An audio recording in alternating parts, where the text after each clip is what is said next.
السلام علیکم۔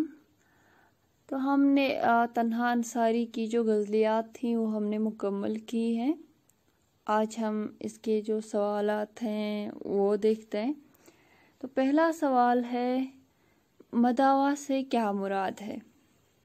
مداوا کے لغوی معنی جو ہیں وہ علاج کے ہیں، اور یہاں پر شاعر کہنا چاہتا ہے کہ میں جتنا زیادہ اپنے محبوب کو حاصل کرنے کی کوشش کرتا ہوں تاکہ میرے دل کا جو یہ درد ہے اس کا علاج ہو جائے، یہ کم ہو جائے، لیکن میرے محبوب کے دور جانے سے میرا جو درد ہے دل کا یہ بڑھتا ہی جاتا ہے، نہ کہ یہ کم ہو رہا ہے۔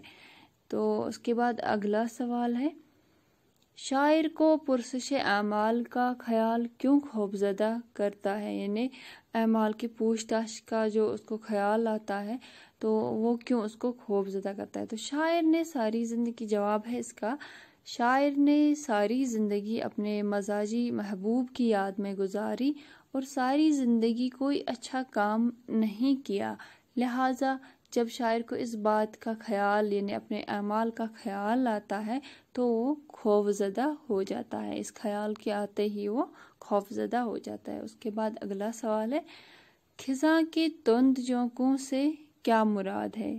جواب ہے، خزاں کے تند جھونکوں سے مراد موسم خزاں کے تیز اور خشک ہوا کے لہروں سے ہے۔ تو اگلا سوال ہے، شاعر نے موجوں کے تلاطم کے ساتھ شکستہ ناو استعمال کر کے کس بات پہ زور دینا چاہا ہے؟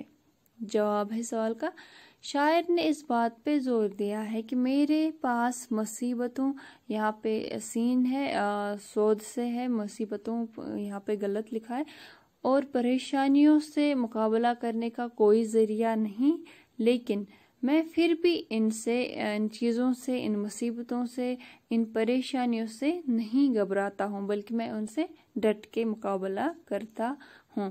ٹھیک ہے، تو یہ اس کے ساتھ ہی ہمارا جو تنہا انصاری کا لیسن تھا، یہ سبق تھا، یہ مکمل ہو گیا ہے۔